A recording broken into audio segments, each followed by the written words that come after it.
So let us start the second learning outcome, that is the advantages and disadvantages of Schottky diode. So advantages of Schottky diode. Schottky diode का advantage PN junction diode पर क्या है उसके बारे में हमको सबसे पहले जानने की जरूरत है। अब आप बात करेंगे हम लोग सबसे पहले पीएन जंक्शन डायोड के बारे में। जब हम पीएन जंक्शन डायोड को फॉरवर्ड बायस में ऑपरेट करते हैं, इट्स वेरी इजी। हम फॉरवर्ड बायस में जब उसको ऑपरेट करते हैं, इसके बारे में आप लोग ऑलरेडी जानते हो, मैं थोड़ा सा रिकॉल ले लेता हूं। अगर आप पीएन जंक्शन डायोड देखो,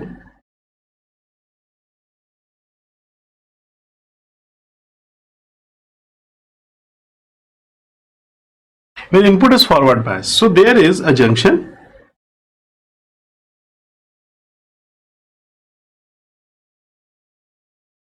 this side is P and this side is N. This is in forward bias condition. जब हम forward bias condition में बात करते हैं तो होता क्या है कि आप लोगों ने ऑलरेडी पढ़ा है कि ये हमारे डिप्लीशन रीजन है, this is your depletion region, this get narrowed, ये काफी छोटी हो जाती है, और जो हमारे होल्स हैं that will be move towards this side, और जो हमारे इलेक्ट्रॉन्स हैं that will be move toward this side. ठीक है, this is in forward bias condition. जब फॉरवर्ड बायस कंडीशन में हमारे इलेक्ट्रॉन्स हैं वो सारे के सारे इधर जाते हैं, बहुत सारे इलेक्ट्रॉन्स हैं, ये सारे इलेक्ट्रॉन्स इधर डिफ्यूज करते हैं और बहुत सारे होल्स हमारे इधर डिफ्यूज करते हैं। ठीक है, ये हमारा पी और एन की तरफ जंक्शन की क्रॉसिंग होती है। सो this is your junction. Okay, ये हमारा फॉरवर्ड बायस है, और फॉरवर्ड बायस में जो करंट फ्लो होता है this is your forward current, this is your forward current, ये हमारा फॉरवर्ड करंट इसमें फ्लो होता है। ठीक है, तो अब अगर हम कोई भी PN junction diode forward bias में ऑपरेट कर रहे हैं और अगर हम उसको रिवर्स बायस में लेते हैं, तो रिवर्स बायस में क्या हो रहा है कि अब आप देखो ये होल्स आपके इस जगह पर आ चुके हैं, ये होल्स हमारे इस जगह पे आ चुके हैं। ठीक उसी तरह ये इलेक्ट्रॉन्स हमारे इस जगह पे आ चुके हैं, ये बहुत सारे इलेक्ट्रॉन्स इस जगह पे आ चुके हैं, तो ये हमारे बहुत सारे होल्स हैं इस जगह पे। जब अगर हम फॉरवर्ड बायस में की बात कर रहे हैं और जब हम फॉरवर्ड बायस से रिवर्स बायस में जाते हैं, तो रिवर्स बायस में जाने का मतलब क्या है कि ये तुरंत रिवर्स बायस में जाना चाहिए। लेकिन पीएन जंक्शन डायोड में क्या होता है, जब हम लो फ्रीक्वेंसी पर ऑपरेट करते हैं तो ये तो पुरानी पोजीशन पे फौरन पहुंच जाता है, लेकिन जब हम फ्रीक्वेंसी फौरन बदलते हैं, क्योंकि अभी यहां पर आपकी फ्रीक्वेंसी क्या है, जीरो है, यहां पर फ्रीक्वेंसी जीरो है, इस जगह पर फ्रीक्वेंसी हमारी बिल्कुल खत्म है, this is 0 hertz. Now, when you increase this higher frequency, you will go for the higher level frequency. If your frequency is higher, if f is higher, मान लो आपने फ्रीक्वेंसी को खूब बढ़ा दिया, तो अगर फ्रीक्वेंसी 0 है तो कोई दिक्कत नहीं, जैसे आप इसको ऑफ करोगे, रिवर्स बायस करोगे, ये हमारी नॉर्मल पोजीशन पे पहुंच जाएंगे। ये इलेक्ट्रॉन्स जो है वापस हमारी नॉर्मल पोजीशन पे पहुंच जाते हैं। लेकिन जब हम हायर फ्रीक्वेंसी की बात करते हैं तो ये इतना फास्ट होता है, plus two minus, minus two plus, तो होगा क्या कि जो हमारे इलेक्ट्रॉन्स हैं पी में, ये हमारी डिप्लीशन रीजन है, ये हमारा पी है, ये हमारा एन है, जो हमारे इलेक्ट्रॉन्स हैं और जो हमारे होल्स हैं ये हमारे माइनॉरिटी चार्ज कैरियर्स हो गए। इसमें पी में इलेक्ट्रॉन माइनॉरिटी चार्ज कैरियर और एन में होल्स हमारे माइनॉरिटी चार्ज कैरियर, तो ये हमारा हो गया निगेटिव और ये हो गया हमारा पॉजिटिव। ये कौन सी बायसिंग आप कर रहे हो, reverse bias, this is your reverse bias condition. तो रिवर्स बायस कंडीशन में जब आप इसको रिवर्स बायस कर रहे हो, इन रिवर्स बायस कंडीशन, पहला फॉरवर्ड बायस था, फॉरवर्ड बायस में ये इलेक्ट्रॉन्स आ गए थे, तो ये जो माइनॉरिटी चार्ज कैरियर ऑलरेडी है और जो माइनॉरिटी चार्ज कैरियर इंजेक्टेड है यहां पर, ये जो इंजेक्टेड माइनॉरिटी चार्ज कैरियर्स है, ये क्या होंगे, ये दोबारा से नॉर्मल पोजीशन पे जा नहीं पाएंगे। तो अगर ये मान लो इलेक्ट्रॉन्स इधर क्रॉस करने लगे, ये जो माइनॉरिटी चार्ज कैरियर्स है, और ये जो होल्स यहां पर क्रॉस करने लगे, ये अगर मान लो होल्स हैं, ये होल्स अगर यहां पर क्रॉस करने लगे, तो इस होल्स के इधर आने पर और इसके इलेक्ट्रॉन के इधर आने पर इसमें करंट फ्लो होने लगेगा। तो अगर इसकी वजह से इस पर करंट फ्लो होने लगेगा और उस करंट का अमाउंट ये रिवर्स करंट कहलाता है, and this reverse current will be rises, ये रिवर्स करंट हमारा बढ़ जाएगा। क्यों बढ़ जाएगा, क्योंकि आपने अब क्या कर दिया, फ्रीक्वेंसी को बढ़ा दिया। तो फ्रीक्वेंसी बढ़ाने पर जब हम स्विच ओवर करते हैं फॉरवर्ड से रिवर्स की तरफ, तो जो हमारे माइनॉरिटी करंट है, जो हमारे माइनॉरिटी करंट है, माइनॉरिटी चार्ज है, ये माइनॉरिटी चार्ज मैं इसको लिखूंगा. So in reverse bias, due to the minority charge, there is a residual current due to this minority charge carriers, due to this minority charge carriers, this is charge, minority charge carrier, there is a residual current flow at the higher frequency. So higher frequency पर इसमें residual current flow होने लगता है, और ये इस PN junction का disadvantage है. इस डिसएडवांटेज को इंप्रूव करने के लिए हम लोगों ने शॉटकी डायोड का इस्तेमाल करना शुरू किया. तो होता क्या था, जब हम कोई नॉर्मल पीएन जंक्शन डायोड लेते हैं, ये हमारा नॉर्मल पीएन जंक्शन डायोड है, और इसमें हम कोई एसी सप्लाई देते हैं, this is plus minus V in. तो जब आप इसको फॉरवर्ड बायस करेंगे, करंट ऐसे कंडक्ट करेगा. रिवर्स बायस में ये क्या हो जाएगा, ऑफ हो जाएगा. सो जो हमारी आउटपुट आती है,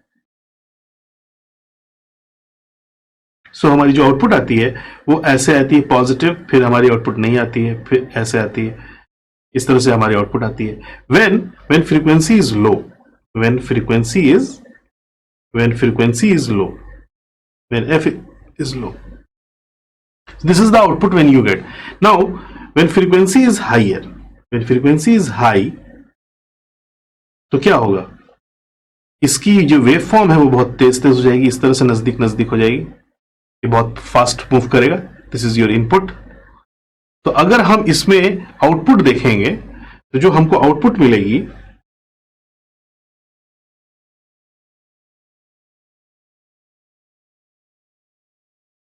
तो पॉजिटिव में तो हमको वेव फॉर्म मिलेगा सेम, लेकिन जब निगेटिव आएगा तो कुछ ना कुछ इसमें करंट फ्लो होता है, and this current is known as the residual current. अब ये मान लो हमारा पाई है, तो पाई से 2 पाई तक ये हमारा कुछ रेजिडुअल करंट फ्लो होगा, और फिर उसके बाद से हमारी ऐसे मूवमेंट होगी करंट की, and then there is a residual current flow. There is, so this is a residual portion, this is unwanted regions. ये V नॉट होगा when your frequency is very high, when frequency is high. So this region is the residual region. So this is residual current. ये हमारा एक तरह का residual current है. सो इस residual current को हम लोग चाहते हैं कि हमारा ये चीज खत्म हो जाए. तो पीएन जंक्शन डायोड का एक डिसएडवांटेज ये था कि एट द हायर फ्रीक्वेंसी ये चीज ऑपरेट नहीं हो पाती थी. But if you will operate it, तो होता क्या है, जब हम इसमें शॉटकी डायोड यूज करते हैं, so you can write it. In the Schottky diode, there is no any minority charge carriers like PN junction diode. So far, the switching is very fast. इसलिए इसकी जो स्विचिंग होती है वो काफी तेज होती है, तो हमको कोई रेजिडुअल करंट इसमें नहीं मिल पाता है. So if you will use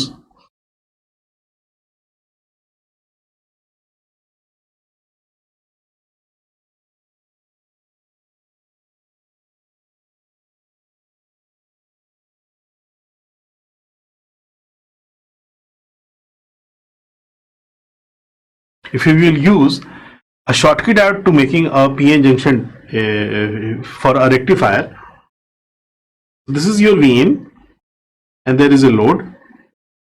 Now there is Schottky diode, and you are operating this frequency, you are operating this signal at very high frequency. तो अगर आप इसको बहुत ही हाई फ्रीक्वेंसी पर ऑपरेट कर रहे हो, तो हमको जो आउटपुट मिलेगी वो बिल्कुल एक ही डायरेक्शन में मिलेगी, तो एक ही इसमें मिलेगी. So no residual voltage you will get because due to the high switching of this Schottky diode. तो ये इसका एक बहुत बड़ा एडवांटेज है, जिसमें हम इसमें जो हाई फ्रीक्वेंसी एप्लीकेशन है उसके लिए हम लोग इसको यूज कर सकते हैं. This F is very high.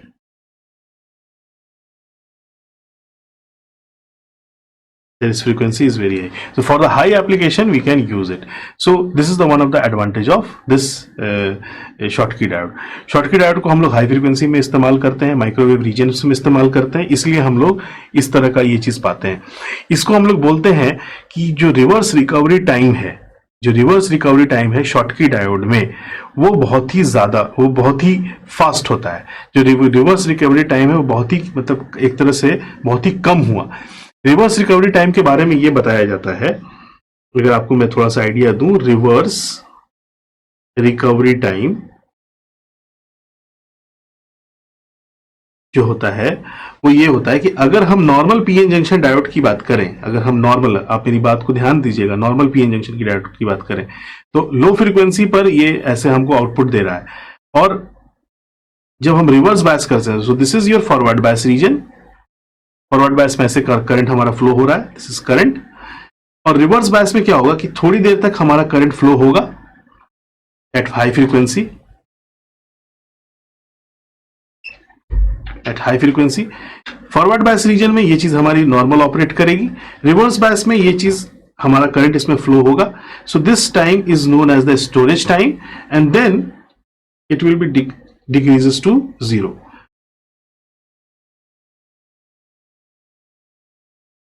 Then it decreases to zero. So this is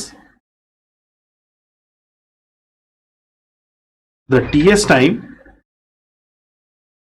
and there is TR time. A storage time. This is your storage time and this is not TR, this is T suffix T, you can write it. This is T suffix T, that is transition time.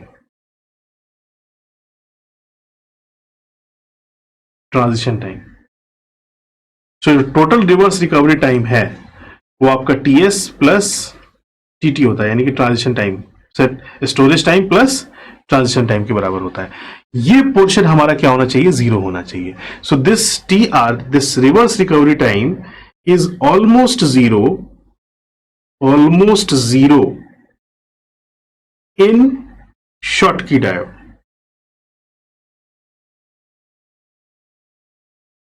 Schottky diode, तो Schottky diode में ये जो reverse recovery time है ये almost क्या हो जाता है, जीरो हो जाता है. तो अगर ये जीरो हो जाएगा तो सिंपल सी बात है कि रिवर्स बायस में जो हमारी स्विचिंग है वो बहुत फास्ट हो जाएगी. तो हाई फ्रीक्वेंसी रीजन में हमको ये रिवर्स रिकवरी टाइम का कॉन्सेप्ट आता है. इसी को हम लोग बोलते हैं रिवर्स रिकवरी टाइम की. थोड़ी देर तो उसने चार्ज को स्टोर किया, फिर उसके बाद उसने करंट फ्लो कराना शुरू किया. Now your depletion reason is building in PN junction diode. तो ये पर्टिकुलर पीएन जंक्शन डायोड की हम बात कर रहे हैं. ये रिवर्स रिकवरी टाइम आता है हमारे पीएन जंक्शन डायोड में ही. लेकिन अगर आप यही Schottky डायोड यूज कर लो तो हमारा रिवर्स रिकवरी टाइम ऑलमोस्ट क्या हो जाएगा, जीरो हो जाएगा, क्योंकि उसके अंदर स्टोरेज है नहीं, वो सीधे रिवर्स बायस में इलेक्ट्रॉन का फ्लो कराता है. जब वो इलेक्ट्रॉन का फ्लो कराएगा तो ये चीज इसमें आएगी. So this was all about the advantage of this Schottky diode. So disadvantage of Schottky diode is there is large leakage current and low breakdown voltage, low VBR. सो अगर ये VBR कम होगा तो PIV भी क्या हो जाएगा, कम हो जाएगा. तो अगर ये PIV कम हो गया तो सिंपल सी बात है कि डायोड के बर्न आउट होने के चांसेस हमारे बढ़ जाते हैं. लीकेज करंट का बढ़ना नॉइज प्रोड्यूस करता है, और दूसरी चीज ब्रेकडाउन वोल्टेज का घटना हमारे डायोड को बर्नआउट रीजन में ले जाता है. तो लीकेज करंट के बढ़ने की वजह से भी हमारी दिक्कत है, क्योंकि टेम्परेचर के हिसाब से और राइज कर जाएगा, हाई टेम्परेचर पर दिक्कत होने लगेगी. और अगर हमारा ब्रेकडाउन वोल्टेज डाउन होता है तो पीक इनवर्स वोल्टेज की वजह से डायोड के जलने के चांसेस भी हमारे जल्दी आने लगते हैं. सो इन रिवर्स बायस कंडीशन ये चीज हमारी ये दिक्कत वाली होती है. सो these are the disadvantages of the Schottky diode. So in advantage and disadvantage we have seen कि advantage में हम लोग जो रिवर्स रिकवरी टाइम है उसको जीरो कर देते हैं, जो कि पीएन जंक्शन डायोड में नहीं होता है. और हाई फ्रीक्वेंसी एप्लीकेशन के लिए बहुत अच्छा हो जाता है, क्योंकि हम तुरंत उसको हाई फ्रीक्वेंसी पे चेंज कर सकते हैं. लेकिन डिसएडवांटेज ये है कि हाई टेम्परेचर पर इसको इस्तेमाल करने में दिक्कत है. पीक इनवर्स वोल्टेज कम होने की वजह से इसके जलने के चांसेस जल्दी आएंगे, तो हाई वोल्टेज पर काम कराना भी हमारे लिए क्या हो जाएगा, मुश्किल हो जाएगा. So these are the disadvantage of the Schottky diode. Okay Okay students, we have achieved our second learning outcome, that is advantages and disadvantages of Schottky diode. I hope आपको समझ में आया होगा. Let's we have a knowledge check.